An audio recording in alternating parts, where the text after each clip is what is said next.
Hi, welcome back to my Texture IT channel.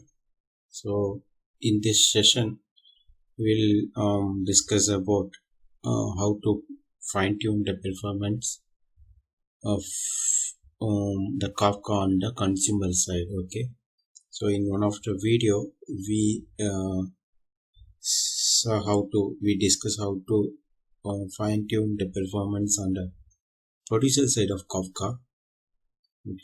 So now we can see how to fine tune the performance on the consumer side. Okay, so again, the objective of this question understand how the candidate, how much real-time exposure the candidate has in terms of improving the performance of uh, any any application, right?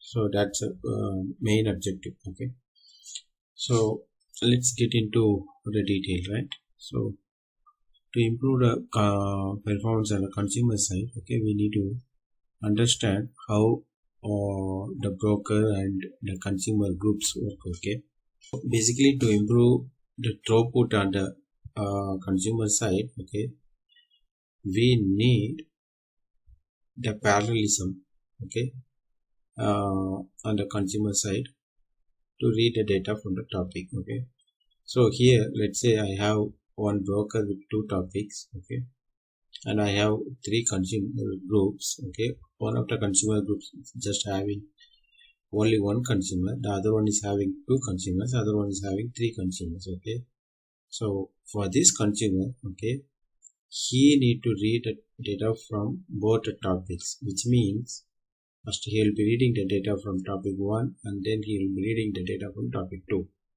So which is actually a performance issue because there is a high very low throughput. Okay, because he need to, it takes a lot of time to read from one of the topic and then read from the other topic, right? So this is really bad. In this case, in this consumer group, we have two consumers and each topic is assigned to one of the consumers. So this is a better design, right? So so we have a parallelism in effect, and this really improves the throughput. Like we have a very good throughput, right? In this consumer group, we have two plus another one. The two consumers are actually busy with reading the topic. Okay, and we have a very good throughput like the second consumer. Okay, but what is the purpose of having the third one? Okay, so in case one of these consumers fails, okay, we can make use of the third one as a fault tolerance mechanism, right? So in case one of the consumer fails, the third one can replace the other one and keep reading the messages from the topic, right? So let's assume if in this case, if the second consumer crashed, then it's the first consumer's responsibility to read from both the topics, which is again a performance issue, right? And then this will behave like a consumer group 1.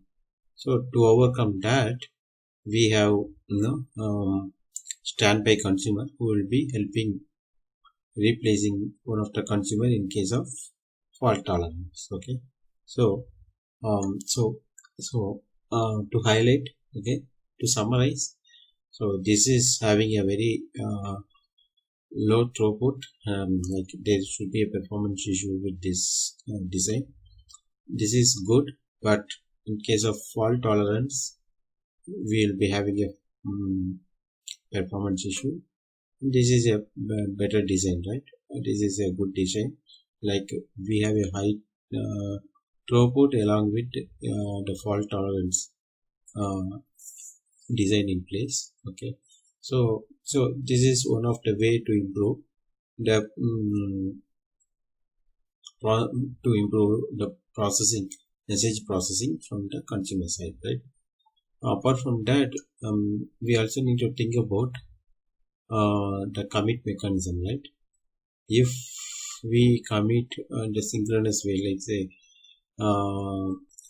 I got a message and I'm going to communicate to my broker. Okay, I successfully processed this message. Okay, this is like I'm going to commit to the broker telling that I'm good with all these messages, right? So how we are going to communicate that, right? Whether it is synchronous or in asynchronous. If it is a synchronous, means like every time you send a commit message, you need to wait till you get a response back from the broker to process the next message, right? So what will happen is like it is a low throughput, but the message is reliable. Like you so you are good, right? Like next time you will be, whenever there is a failure, like you will be getting the right messages, right? You won't be processing the same messages again, or you won't be losing any messages, right? In asynchronous mode, okay, you won't be waiting. So which means you will be getting a high throughput, okay, but you may end up in processing the same data again or losing some data because of, because you don't know whether your commit really succeeded or not, right? So that's asynchronous. So you need to choose one of these things.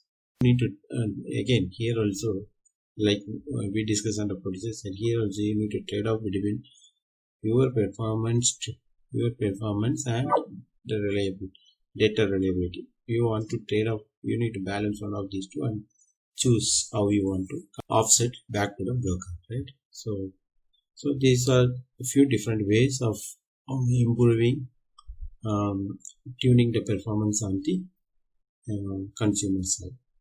Okay, hope you like this video. If you guys feel there's some other ways, effective ways of improving the performance on the consumer side, please share in the comment so I can also learn from you guys. Thanks for watching my video. If you really like it, subscribe to my channel so you can get update about a lot of future videos. Thank you.